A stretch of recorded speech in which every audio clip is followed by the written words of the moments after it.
Hi అండి. ఇక్కడ నేను బ్లౌజ్కి అయితే నెక్ వేస్తున్నాండి. నెక్ వేస్తూ మీకు ఒక విషయం చెప్తా వినండి. యూట్యూబ్లో వీడియోలు పెట్టే వాళ్ళ కోసం అయితే నేను ఒక మంచి విషయం చెప్దాం అనుకుంటున్నా. ఎందుకంటే కొత్తగా యూట్యూబ్లో వీడియోస్ పెట్టే వాళ్ళకి కొంచెం రూల్స్ అనేవి తెలియదు కదా, అందుకోసమని ఎవరికైనా ఉపయోగపడుతుందని చెప్తున్నా. అయితే నాది ఒక వీడియో అండి బ్లాక్ అయిపోయింది. ఎందుకు బ్లాక్ అయిపోయిందో నాకు అర్థం కాలేదు. అయితే యూట్యూబ్ నుంచి నోటిఫికేషన్ వచ్చిందనమాట. నాకైతే ఏంటిది ఏమొచ్చిందని నాకైతే కొంచెం భయం వేసింది. అయితే ఏమొచ్చిందంటే ఒక షార్ట్ వీడియో అండి. నేను మీకు గుర్తుండే ఉంటుంది, నెక్ వేసిన కదా ఫ్రాక్కి, బెలూన్ ఫ్రాక్ రోజు నెక్ వేస్తూ పెద్ద వీడియో తీసిన. అయితే ఇంకోటి చిన్న వీడియో, షార్ట్ వీడియో కూడా ఒకటి తీసిన అనమాట. చాలామందికి రీచ్ అవుతుంది కదా అన్నట్టుగా చిన్న వీడియో కూడా ఒకటి చేసిన. అయితే అందులో ఒక 60 సెకండ్స్ ఎక్కువ ఉందంట, ఎక్కువ ఉంది. ప్లస్ నేను మ్యూజిక్ ఇచ్చిన.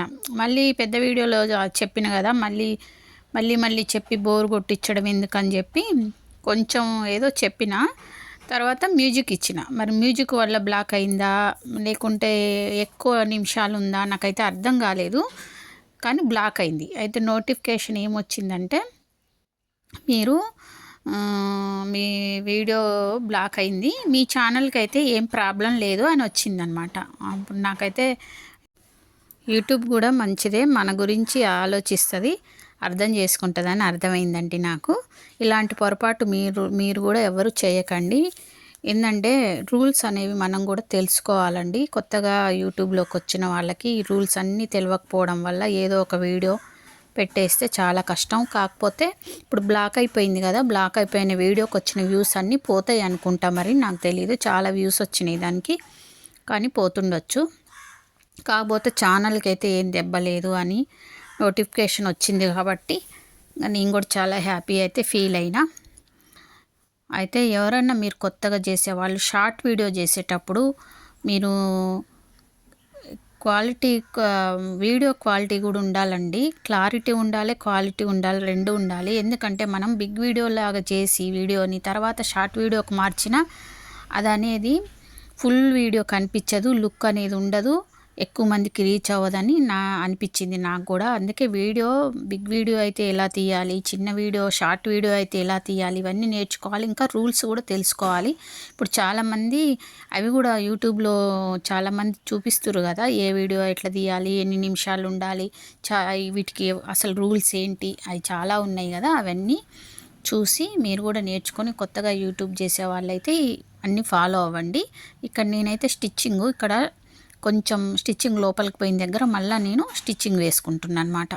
ఇలా చూడండి. ఇప్పుడు ఇక్కడ కూడా అయితే భుజం మీద ఉన్న జాయింట్ ఉంటుంది కదా, అది మీరు బ్యాక్ సైడ్ పోయేలాగా చూసుకోండి. నెక్ వేసేటప్పుడే బ్యాక్ సైడ్ వెళ్ళేలాగా చూసుకోండి. అప్పుడు మీకు ఫ్రంట్ పార్ట్ లాగినట్టు రాకుండా కూడా ఉంటుంది అనమాట. ఫ్రంట్ పార్ట్ లాక్కుండా ఉండడానికి ఇది కూడా ఒక మంచి టిప్, ఓకేనా. అందుకనే మీరు వీడియోలు తీసేటప్పుడు రూల్స్ ఫాలో అవుతూ మ్యూజిక్ దేనికి ఇవ్వాలి, దేనికి ఇవ్వకూడదు, ఏ వీడియో ఎన్ని నిమిషాలు ఉండాలి, ఇవన్నీ అయితే నేర్చుకోండి ఫ్రెండ్స్. మంచిగా ముందుకెళ్ళిపోండి, మంచి కంటెంట్ పెట్టండి. మీ సొంత కంటెంటే పెట్టండి. ఎంతసేపు మీరు తీసిన వీడియోలు వేరే వాళ్ళ వీడియోస్ అంటే కొన్ని న్యూస్ వీడియోస్ ఆల్రెడీ ఎవరో చెప్పినవి ఉంటాయి కదా, వాటిని మళ్ళీ పెట్టడం వల్ల మనకైతే ఉపయోగం ఉండదు. ఓన్లీ వీడియో తీసి అంత టైం వేస్ట్, ఓకేనా. నేనైతే చాలా నేర్చుకున్నా, చాలా తెలుసుకున్నాండి. ఇప్పుడు ఈ వీడియోలన్నీ సొంతంగా నేనే తీసి వీడియోని నేనే ఎడిటింగ్ చేసుకుంటా, నేనే అప్లోడ్ చేస్తా, మొత్తం నేనే చేసుకుంటాండి. వీడియో తీయడం ఈజీ, కానీ దాన్ని ఎడిటింగ్ చేసి ఇవన్నీ చేయడమే కొంచెం కష్టం. ఇది చూడండి, కొత్తగా నెక్కేసే వాళ్ళు ఏంటంటే ఇప్పుడు బ్లౌజ్ అనేది ఇట్లా వెనక్కి పడిపోయినప్పుడు నెక్ వేసేటప్పుడు నెక్ అంతా సాగినట్టు వస్తుంది. అంటే కొత్తగా నేర్చుకునే వాళ్ళకి ఇప్పుడు నా వీడియోలు పెట్టిందే కొత్తగా నేర్చుకునే వాళ్ళ కోసం. అందుకోసమని ఇంకా నెక్ అనేది మళ్ళీ మనం అట్లా బ్యాక్ సైడ్ జారిపోకుండా తీసి అలా నీట్గా దగ్గరకు పెట్టేసుకోవాలన్నమాట. టేబుల్ మీద పెట్టేసుకోవాలి, లేకపోతే నెక్ అంతా సాగిపోద్ది. ఇంకా కొత్తగా కుట్టే వాళ్ళు పాపం చాలా ఇబ్బంది పడుతూ ఉంటారు, ఓకేనా. నేర్చుకునే వాళ్ళతో కూడా కుట్టించవచ్చండి. కొంచెం మంచి కుట్టే వాళ్ళు కూడా ఉంటారు, కానీ ఎందుకో నాకు కుట్టించాలంటే మనసు ఒప్పదు. వాళ్ళే చాలామంది ఇంకా కొంచెం స్టిచ్చింగ్ రాగానే షాప్లలో అయితే స్టిచ్చింగ్ రాగానే ఫస్ట్ బ్లౌజ్ స్టిచ్చింగ్ నేర్పిస్తారండి. ఆ తర్వాత గిరాకీ బ్లౌజులు ఉంటాయి కదా, అవన్నీ కుట్టిపిస్తారు. నేనైతే చాలా చోట్ల చూసినా, నాకెందుకో అట్లా కుట్టిపించడం నచ్చదు. నా స్టూడెంట్స్ అయితే వాళ్ళ మమ్మీలే కానీ సిస్టర్స్ కానీ అలా బ్లౌజులు తెచ్చుకొని వాళ్ళే కుట్టుకుంటారండి. నేనైతే ఎప్పుడు నా బ్లౌజులు కుట్టమని, ఎంత నీట్గా కుట్టినా నీట్గా కుట్టే వాళ్ళు కూడా ఉంటారు, ఉన్నా కూడా మనం అట్లా కుట్టించుకోవడం కరెక్ట్ కాదులే అనిపిస్తుంది నాకు. నేనైతే అస్సలు కుట్టిపించనండి. వాళ్ళ బ్లౌజులే తెచ్చుకొని కుట్టుకుంటారనమాట. ఇంకా పక్కన ఎవరి అన్న బ్లౌజులు తెచ్చుకొని కూడా వాళ్ళ బ్లౌజులన్నీ నాతో కట్ చేయించుకొని వాళ్ళే కుట్టుకొని వాళ్ళే పైసలు తీసుకుంటారు.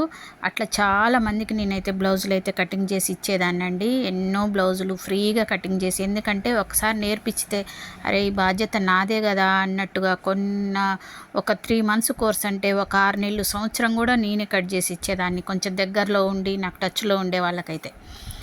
అందుకోసమని అలా చేయడం అయితే నాకు నచ్చదు. ఓకేనా, థ్యాంక్ యూ.